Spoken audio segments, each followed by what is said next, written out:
Indians quietly invade Antarctica. New Scientist 1982 edition का ये headline किसी जेम्स बॉन्ड मूवी के प्लॉट जैसा सुनाई देता है।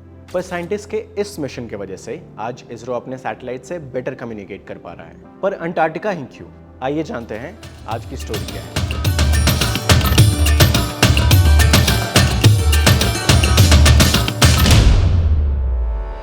इमेजिन कीजिए एक स्पाई थ्रिलर मूवी का प्लॉट जिसमें एक्शन है, मोटिवेशन है, रिस्क है और पे ऑफ भी।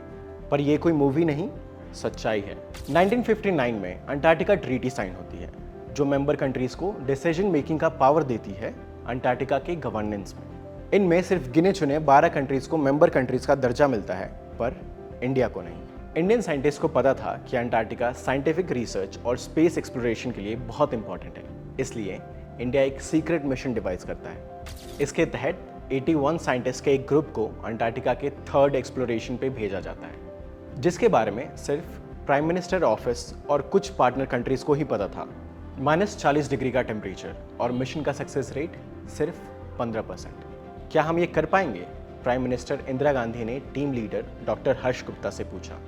उनका जवाब था, या तो मैं सफल होकर लौटूंगा या फिर नहीं।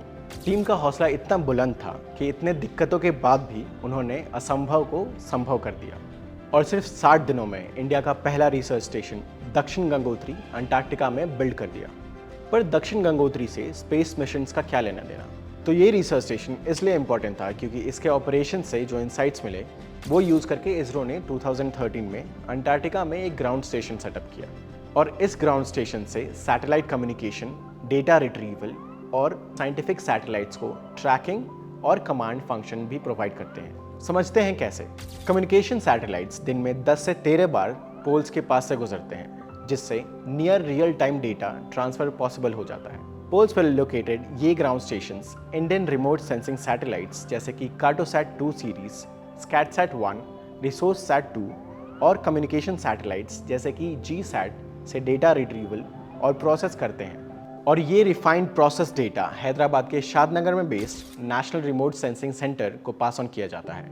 इसके कई फायदे हैं। इससे इंडिया के अर्थ ऑब्जर्वेशन मिशंस और ऑपरेशंस में काफ़ी हेल्प होती है, जिनके इंसाइट्स आगे जाकर एग्रीकल्चर, डिजास्टर मैनेजमेंट, साइंस और टेक्नोलॉजी के रिसर्च में यूज़ किया जाता है। साथ ही साथ इसरो के सैटेलाइट और लॉन्च मिशंस जैसे कि चंद्रयान 3 से लेकर आदित्य L1 के लैंग्रेंज 1 के एंट्री तक को मॉनिटर करने में हेल्प करता है। ये इतने एडवांस्ड हैं कि वायरलेस ट्रांसमिशन के थ्रू मिशंस के टेम्परेचर, प्रेशर और वोल्टेज का भी ध्यान रखते हैं। इसरो के ऐसे कई ग्राउंड स्टेशंस हैं हैदराबाद, बैंगलोर, लखनऊ, पोर्ट ब्लेयर, श्रीहरिकोटा और तिरुवनंतपुरम में। इसके अलावा इसरो ग्लोबल स्टेशंस भी रन करता है Mauritius, Russia, Indonesia, Brunei, Norway, Vietnam, Panama और अंटार्कटिका में। तो ये थी ग्राउंड स्टेशन से रिलेटेड कुछ कहानियाँ और कुछ इन्फॉर्मेशन। पर ये कहानियाँ इसलिए भी इम्पॉर्टेंट और इंटरेस्टिंग है क्योंकि ये हमें बताती हैं कि हमारे साइंटिस्ट और रिसर्चर्स बैंगलोर, हैदराबाद और दिल्ली की गलियों से दूर अंटार्कटिका के -70-80 डिग्री तक की टेम्परेचर में भी इंडिया के साइंस और स्पेस रिसर्च को कैसे आगे बढ़ा रहे हैं। ये थी आज की स्टोरी। आप हमें कमेंट सेक्शन में ज़रूर बताइएगा आपको कैसे लगी और मैं आपसे मिलूंगा अगले एपिसोड में टेक और AI से रिलेटेड एक नई कहानी के साथ।